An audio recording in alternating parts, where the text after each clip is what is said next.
Quicken Home and Business tutorial.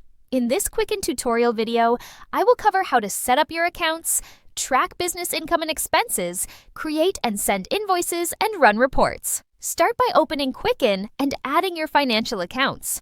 This includes bank accounts, credit cards, loans, and any investment or PayPal accounts you use. Quicken will automatically download recent transactions for you to review.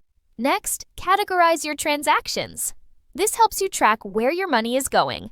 You can manually assign categories or let Quicken learn and apply them automatically over time using memorized payees and rules. For business use, make sure to tag your income and expenses correctly using business-specific categories.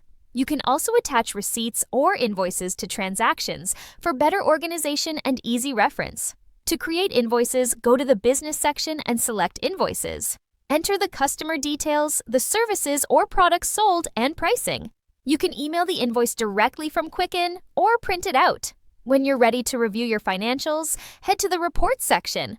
Run business-related reports like profit and loss, cash flow, and tax summary. These are especially helpful for evaluating performance or preparing taxes. Finally, don't forget to back up your file regularly. You can do this through the File menu by choosing Backup and saving the file to a safe location like an external drive or cloud storage.